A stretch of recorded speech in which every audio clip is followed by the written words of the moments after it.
I realized that as empaths, we adopt other people's dreams, right? We adopt other people's goals. We want to be people pleasers. We want to teach them, or we want to make them happy and help them be successful. And because of that, we put our own needs and our own purposes, life purpose, and our dreams and everything else. We put our stuff on the back burner because we're helping everybody else, right? So we lose our hunger, and that's why we get tired when we're always busy, but we're not really motivated, if that makes any sense. Because we're not doing for us, we're doing for somebody else, and it's their dream that we're building, not our own.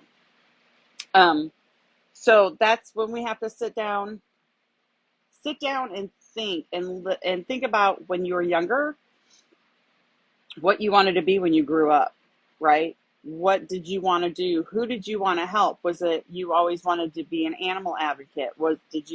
I always, it's funny, I always wanted to be a teacher, a photographer, and a journalist, right? And here I am.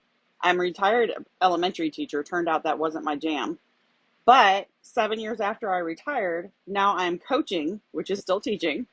I'm coaching. I started I have all these social media blogs and all this other stuff I'm doing. I'm doing video feeds and live videos and all this stuff on YouTube, which is vlogging and video journalism. And I started a community newspaper because I had issues with things that were happening in my neighborhood. I am literally doing every single thing I said that I wanted to do when I was a kid. I'm doing it in some form or fashion as an adult. And this is the thing too. Just keep that hunger and drive and keep pushing towards what it is you wanted, because sometimes whatever it is, wherever you're supposed to end up doesn't exist yet. You may not be able to see where you're headed. When I had these dreams of being a photographer and being a journalist and doing all these things, the internet didn't exist. It didn't even exist. Not even just sending an email in an office, let alone all the video and digitals and graphics and everything we have now. YouTube didn't exist. Facebook didn't exist. Windows, iPhones, Apple, none of it existed when I had these dreams, right? So as you go down your path, the path will lay itself out in front of you, right?